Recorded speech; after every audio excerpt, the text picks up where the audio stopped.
전능하사 천지를 만드신 하나님 아버지를 내가 믿사오며 그 외아들 우리 주 예수 그리스도를 믿사오니 이는 성령으로 잉태하사 동정녀 마리아에게 나시고 본디오 빌라도에게 고난을 받으사 십자가에 못 박혀 죽으시고 장사한 지 사흘 만에 죽은 자 가운데서 다시 살아나시며 하늘에 오르사 전능하신 하나님 우편에 앉아 계시다가 저리로서 산자와 죽은 자를 심판하러 오시리라.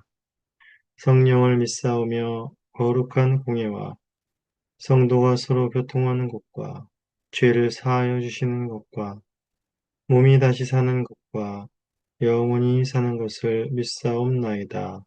아멘.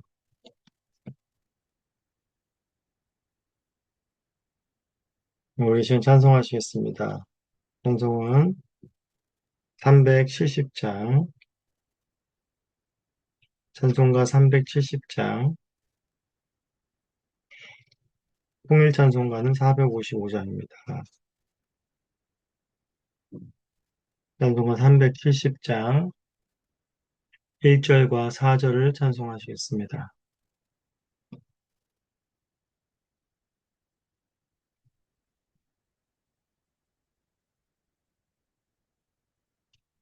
찬송가 370장 1절과 4절을 찬송하겠습니다. 주 안에 있는 나에게 단 근심이 있으랴 십자가 앞에 나가 내 짐을 풀었네. 주님을 찬송하면서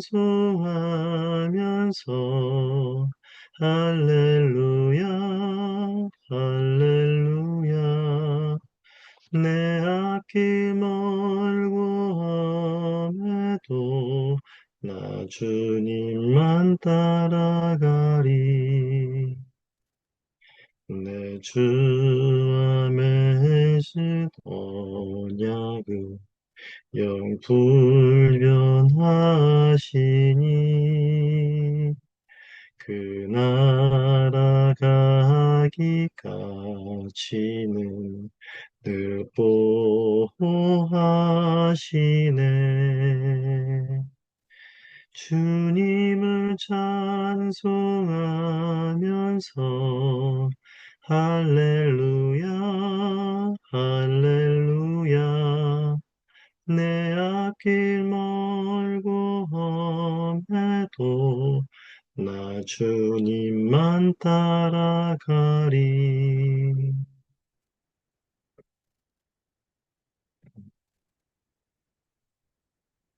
잠시 기도하겠습니다. 하나님 아버지 감사합니다. 오늘도 주님의 은혜 가운데에 우리가 늘 또 주님을 바라보게 하시니 감사합니다. 오늘 하루의 삶도 주님께서 주어진 저희들이 허락한 삶인 줄 압니다. 오늘 하루의 삶을 살아갈 때에 또한 이 삶의 주인이 내가 아니요 우리 안에 계신 성령님이신 것을 깨닫게 하시고 오늘 하루의 삶을 인도하시는 주님 앞에 순종의 발걸음으로 나아가게 해주시옵소서. 주님과 동행하는 삶의 기쁨이 우리 안에 충만케 하여 주시옵소서. 오늘 또 아침에 스가랴 말씀을 묵상합니다. 이 말씀을 깨달을 만한 지혜를 허락하여 주시옵고 이 말씀에 순종하게 하시며 이 말씀과 동행하는 삶이 우리의 삶에 온전히 드러나게 하여 주시옵소서. 감사합니다. 예수님의 이름으로 기도합니다. 아멘. 오늘의 말씀은 스가랴서 9장 1절에서 8절까지의 말씀입니다. 스가랴서 9장 1절에서 8절까지의 말씀을 봉독하겠습니다. 여호와의 말씀이 하드락 땅에 내리며 다메섹에 머물리니 사람들과 이스라엘 모든 지파의 눈이 여호와를 우러러 봄이니라. 그 적경한 하맛에도 임하겠고 두로와 시단에도 임하리니 그들이 매우 지혜로움이라. 두로는 자기를 위하여 요새를 건축하며 은을 티끌같이 금을 거리에 진흙같이 쌓았도다. 주께서 그를 정복하여 그의 권세를 바다에 쳐넣으시리니 그가 불에 삼켜질 것이라. 아스글론이 보고 무서워하며 가사도 심히 아파할 것이며 에그로는 그 소망이 수치가 되므로 역시 그러하리라. 가사에는 임금이 끊어질 것이며 아스글론에는 주민이 없을 것이며 아스돗에는 잡족이 거주하리라. 내가 블레셋 사람들의 교만을 끊고 그의 입에서 그의 피를 그의 입 사이에서 그의 가증한 것을 제거하리니 그들도 남아서 우리 하나님께로 돌아와서 유다의 한 지도자 같이 되겠고 에그로는 여부수 사람 같이 되리라. 내가 내 집을 둘러친 진을 쳐서 적군을 막아 거기 왕래하지 못하게 할 것이라. 포악한 자가 다시는 그 지경으로 지나가지 못하리라. 이는 내가 눈으로 친히 봄이니라. 하나님의 말씀입니다. 하나님께 감사합니다. 네, 오늘 이제 본문 스가랴서 9장은 이제 1절부터 7절까지는 이방 나라에 대한 심판에 대한 경고가 대주를 이루고 그리고 이제 8절에서 또 이제 하나님의 백성에 대한 하나님의 보호하심에 대한 내용이 나타나고 있습니다. 먼저 1절부터 7절까지는 이방 나라의 심판에 대한 경고인데 이 나라들은 전부 다 이제 이스라엘을 중심으로 한 그 북쪽의 주변국으로부터 해서 어, 지중해 연안 쪽에 있는 나라들에 대한 심판입니다. 먼저 1절부터 4절까지에는 이제 어떤 도시들이 있는가 살펴보면 하드락과 다메섹, 하맛, 도로와 시돈 지역들입니다. 이 지역들은 이제 성경에 나와 있는 수리아 지역, 그 다음에 베니게 지역, 페니키아 지역의 도시들입니다. 먼저 다메섹이라는 것은 우리가 잘 알고 있죠. 아람의 대표적인 수도였고 하맛 또 그 다메섹과 근처에 위치해 있는 다메섹의 아람의 중요한 도시들이었습니다. 그리고 이제 하드락이라는 곳도 정확한 위치는 밝혀져 있지 않지만 여기도 이제 역시 아람에 속한 그런 나라의 일부입니다. 그리고 이제 또 이제 이 내륙에서 이제 지중해 연안 쪽으로 가면 우리가 잘 알고 있는 대표적인 두 도시 이제 베니게에 속한 두로와 시돈이라는 이런 도시들이 나오게 됩니다. 바로 이러한 도시와 나라들의 이제 하나님의 무서운 그 진노의 심판이 내릴 것임을 이제 경고하고 있는 내용으로 9장을 시작하고 있습니다. 사실상 이들은 이제 매우 강대한 또 나라들이었고 또 자신의 힘을 의지하고 지혜와 또한 번영을 누렸던 나라입니다. 각별히 또한 도로에 대한 이야기가 나오는데 그들은 매우 지혜로웠으며 요새를 건축하였으며 또 은을 티끌같이 금을 거리에 진흙같이 쌓은 나라였다라고 말을 하고 있습니다. 드로아 시도는 지중 연안 쪽에 붙어 있으면서 굉장히 또 부강한 나라들을 이루었었는데 이들은 또 여러 가지 무역적인 그런 상술과 그런 환경적인 좋은 위치로 인해서 많은 부를 축적할 수 있었고 또 세상을 살아가는 그런 지혜들이 또한 탁월했던 나라들로 유명합니다. 또한 이들은 자신 나라를 지킬 수 있는 또한 지혜와 힘도 있었습니다.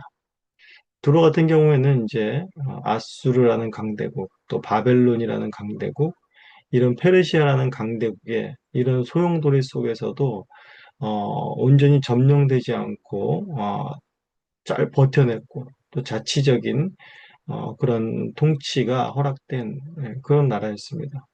왜냐하면 이들은 이제 내륙의 주로 같은 경우 내륙에 있지 않고 섬 쪽에 위치해 있었기 때문에 이 내륙에 있는 적들이 이 두로를 정복하기는 굉장히 쉽지 않았습니다. 하지만 아무리 이 두로가 세상적인 지혜가 뛰어나고 또 부귀와 번영을 누리고 아무리 강력한 자신들을 방어할 수 있는 그런 성이 있어도 하나님의 권세 앞에는 한순간에 무너지고 말 것이라는 것을 경고하고 있습니다. 다른 강대국들에게는 내륙에서 떨어진 섬이라는 그 위치가 점령하기 어렵고 까다로울지 모르겠으나 하나님께서는 그 위치가 어떻건 그 위치가 뭐 섬이건 바위건 뭐 하늘이건 주님 하나님께는 상관이 없습니다. 하나님이 점령하고 통치하기 어려운 곳은 이 세상 어디에도 없기 때문인 것이지요. 역사상으로 보면 두로는 사실상 이제 페르시아 시대 다음에 오는 헬라 제국 알렉산더에 의해서 점령을 당하죠. 알렉산더가 내륙과 섬에 연결하는 그곳에 뚝을 쌓아버려 가지고 내륙과 섬을 아예 이어버려서 진격해 들어가서 점령하는 그런 일들이 역사적으로 일어납니다. 이러한 역사들이 바로 이제 하나님의 그런 섭리 가운데 일어나며 하나님의 심판 가운데 있던 일들임을 우리는 알게 되죠. 이러한 심판 때에 사람들과 이스라엘의 모든 지파들의 눈이 여호와를 우러러볼 것입니다. 즉 이런 두려운 심판으로 인하여서 하나님의 통치와 하나님의 왕권이 만민 가운데 드러나게 된다라는 것을 말씀해 주고 계신 것입니다. 그리고 이제 또 5절부터 7절까지에서는 두로와 시돈, 이제 남쪽 이스라엘의 서쪽에 인접해 있는 그리고 어, 두로와 시돈에 이어서 이제 이스라엘 서쪽에 인접해 있는 블레셋에 대한 심판의 내용이 나옵니다. 블레셋 우리가 너무 잘 알고 있듯이 여기에 나온 또한 도시들 역시 블레셋의 주요 도시들인 이제 아스글론, 가사, 에그론, 아스돗 이런 도시들의 심판이 나오게 됩니다. 아, 블레셋은 먼저 살펴보았던 이제 아람과 베니게의 그런 심판으로 인해서 블레셋이 어떤 반응을 일으키는가라는 것이 먼저 나옵니다. 아스글론이 보고 무서워하게 되며 가사는 이를 보고 심히 아파하고 에그로는 그 소망이 수치가 된다라고 말합니다. 이런 북방의 강력한 세력들이 한순간에 무너지는 것을 보면서 에그론이 그 강대국들을 보면서 품었던 그러한 소망도 순식간에 무너져 버리게 된다라는 것이죠. 사실은 이스라엘의 나라가 서면서부터 또 나라가 분열되면서부터 하나님의 백성들도 이러한 그런 죄악들을 범했었죠. 하나님께 소망을 두지 않고 세상의 화려함과 번영들, 그 세상의 강대함에 소망을 두었다가 그것들이 무너지면서 한순간에 또 이스라엘도 소망이 함께 무너지는 이러한 역사들을 살펴보게 됩니다. 세상이 주는 소망이란 것이 바로 이런 것이죠. 세상에 소망을 두고 살아갈 때 자신의 소망도 세상이 무너질 때 함께 무너져 내리는 것입니다. 하지만 주님께서 주시는 소망은 결코 무너지지 않고 영원하기 때문에 주님께 소망을 두는 자는 결코 무너지지 않고 낙심하지 않으며 하루를 살아갈, 영혼을 살아갈 힘을 얻게 되는 것입니다. 하나님의 심판이 블레셋에도 임할 것입니다. 가사는 임금이 끊어질 것이며 아스글론은 주민이 없을 것이다 라고 말합니다. 이것은 나라가 완전히 망해버리면 철저한 심판이 임할 것임을 말해주는 것이죠. 또 아스돗에는 잡족이 거하게 되며 블레셋의 교만이 또한 끊어지게 될 것입니다. 그리고 이들의 입에서 피를 이 사이에서 그 가증한 것을 제거한다라고 말하죠. 즉 이방의 더럽고 이런 가증한 제의식들, 이들의 우상 숭배를 철저히 제거해 버리시겠다라는 말씀을 하고 계신 것입니다. 이러한 철저한 심판의 대상인 블레셋에 하나님께서는 놀라운 반전을 선언하십니다. 그들도 남아서 우리 하나님께로 돌아와 유다의 한 지도자 같이 되겠고 애굽으로는 여부수 사람 같이 되리라 라고 말씀하십니다.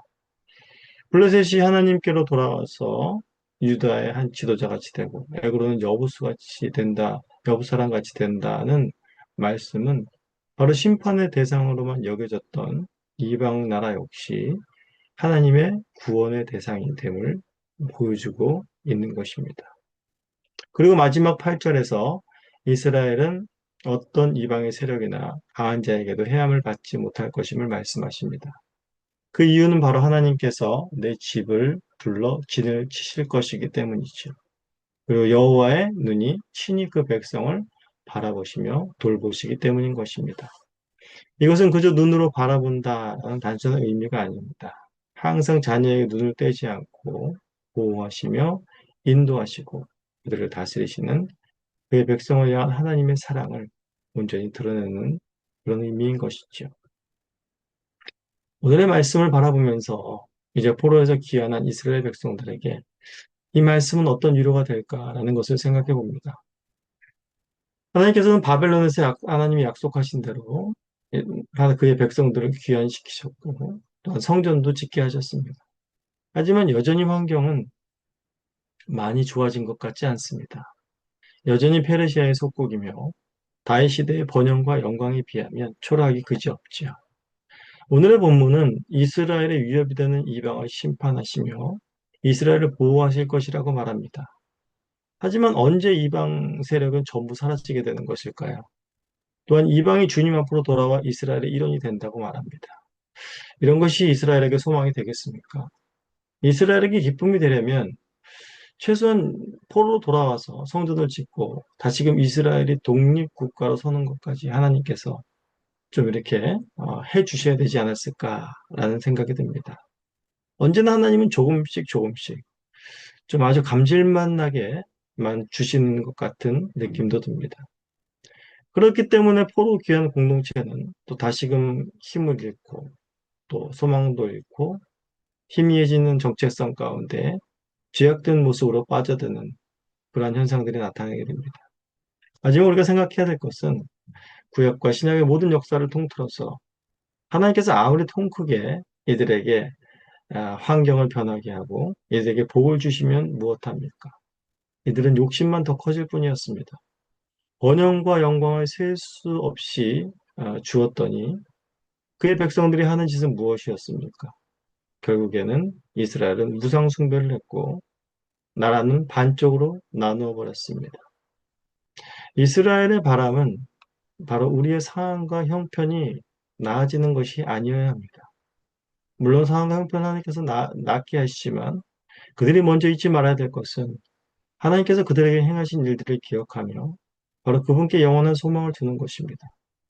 상황보다 더 중요한 것은 그분이 나의 하나님이고 내가 그분의 자녀라는 변함없는 사실인 것입니다.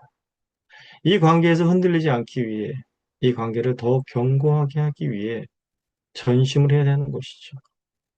조막이나 궁궐이나 내 주위에서 모신 곳이 그 어디나 하늘나라라는 고백이 그들의 심령 속에 있어야 하는 것입니다. 오늘도 우리의 삶 속에서 우리가 생각해야 될 것, 기억해야 할 것은 하나님께서 우리의 삶 속에 또 우리의 교회 속에 행하신 그의 놀라운 구원의 역사들을 그 우리에게 이루신 놀라운 행위들을 우리는 기억해야 할 것입니다. 그리고 그분께서 우리를 소망을 두고 행하시는 그러한 일들, 또 그분께서 장차 오실 것을 바라보시며 하나님 나라에서 영원한 하나님의 신부로 주님을 예배하며 찬송하며 살아갈 것을 기대하고 소망해야 할 것입니다. 그것이 우리의 유일한 힘이 되어야 할 것입니다. 우리 시간 다 함께 주님께서 가르치신 기도를 올리겠습니다. 하늘에 계신 우리 아버지여, 이름이 거룩히 여김을 받으시오며, 나라가 임하시오며, 뜻이 하늘에서 이루어진 것 같이 땅에서도 이루어지이다. 오늘 우리에게 일용할 양식을 주시옵고, 우리가 우리에게 죄 지은 자를 사하여 준 것 같이 우리 죄를 사하여 주시옵고, 우리를 시험에 들게 하지 마시옵고, 다만 악에서 구하시옵소서. 나라와 권세와 영광이 아버지께 영원히 있사옵나이다. 아멘.